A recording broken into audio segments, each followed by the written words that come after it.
కోవా పూరి తయారు చేయడానికి కావాల్సిన ఐటమ్స్ ఏంటో ఇప్పుడు చూద్దాం. స్వీట్ కోవా 100 గ్రాములు, గోధుమ పిండి 1 కప్పు, రాగి పిండి 3 టేబుల్ స్పూన్లు, ఓట్స్ పౌడర్ 1 కప్పు, మైదా 1 కప్పు, బొంబాయి రవ్వ 1/2 కప్పు, పాలు 1 కప్పు, పంచదార 1/2 కప్పు, నెయ్యి 1/2 కప్పు, డ్రై ఫ్రూట్స్ 20 గ్రాములు, నూనె డీప్ ఫ్రై కి సరిపడా. సునీత గారు స్టార్ట్ చేద్దామా?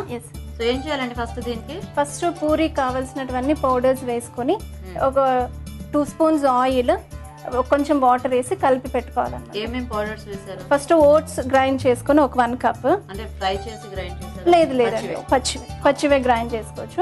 1 కప్ మైదా, 1 కప్ గోధుమ పిండి, ఒక 3 స్పూన్స్ రాగి పిండి, ఒక 4 స్పూన్స్ బొంబాయి రవ్వ.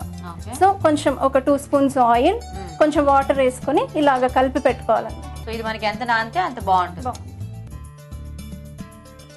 అది వేడయ్యే లోపల చిన్న పూరీలు చేసి పెట్టుకున్నాము. బాగా నానింది కాబట్టి కొంచెం స్మూత్ గా జారు లాగా వస్తాము. ప్లేట్ తీసుకొని అందులో సో ఫస్ట్ పూరీలన్నీ రెడీ చేసుకోవాలి. పూరీ రెడీ చేసుకోవాలి.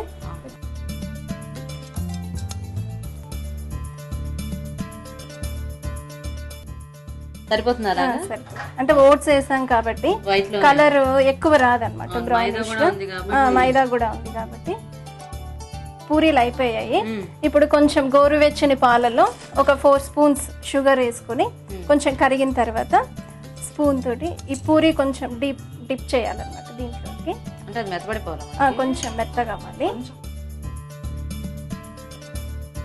ఇట్లా పెట్టుకుని దీని మీద మనం పాలకోవా తోటి, డ్రై ఫ్రూట్స్ తోటి గార్నిష్ చేసుకోవచ్చు. సో ఇలా వేయించుకున్నటువంటి డ్రై ఫ్రూట్స్ ని, అంటే బాదము, క్యాష్యూ, ఇట్లా గార్నిష్ చేసుకోవచ్చు.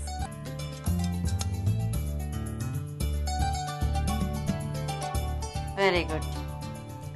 ఓకేనండి, మరి కోవా పూరి కూడా రెడీ.